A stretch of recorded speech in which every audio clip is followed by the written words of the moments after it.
আসসালামু আলাইকুম। তো আজকে আমরা পজিটিভ ভার্ব শিখব। তো যারা আমার চ্যানেলে নতুন আছেন অবশ্যই চ্যানেলটাকে সাবস্ক্রাইব করবেন এবং পাশে থাকবেন এরকম শিক্ষামূলক ভিডিও পেতে। তো শুরু করা যাক।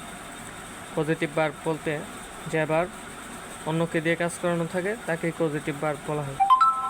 এর নিয়ম হচ্ছে subject plus late gate make have help plus noun বা প্রনাউন প্লাস ভার্ব।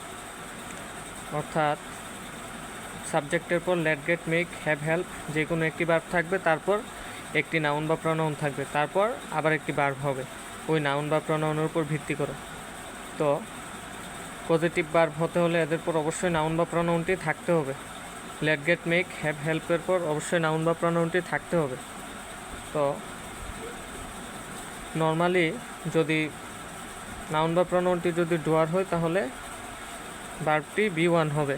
আর যদি নাউন বা প্রনাউনটি রিসিভার হয়, অর্থাৎ নিজে কোনো কাজ করতে পারে না, অন্য কেউ কাজ করে দেয়, সে সেটার ফল ভোগ করে বা ওইরকম কিছু হলে ভার্ব 3 হবে। তো সেক্ষেত্রে নাউন বা প্রনাউনের উপর ভিত্তি করে দেখা যাক,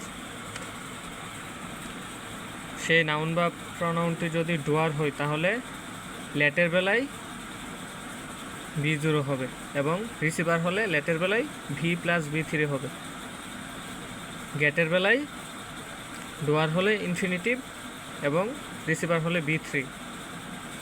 মেকের বেলায় ডুয়ার হলে B0 এবং রিসিভারের এক্ষেত্রে হবে না। তো হ্যাভের বেলায় ডুয়ার হলে B0 এবং রিসিভারের ক্ষেত্রে B3। হেল্পের বেলায় B0 অথবা ইনফিনিটিভ যে কোনো একটা হবে এবং হেল্পের ক্ষেত্রে রিসিভারের বেলায় কিছু হবে না। তো দেখা যাক উদাহরণ কিছু। তো শি মেড আজ, নাউন বা প্রনাউন হচ্ছে আজ। আজ যেহেতু আমরা কি কিছু করতে পারি, তাই স্ট্যান্ড B0 হয়েছে। যেমন আরেকটা দেখা যাক, শি মেড আজ, নাউন বা প্রনাউন হচ্ছে ডুয়ার, যে কোনো কাজ করতে পারে, তাই লোক B0, তারপর স্মার্টার হয়েছে। তো ধন্যবাদ এতক্ষণ সাথে থাকার জন্য। আসসালামু আলাইকুম।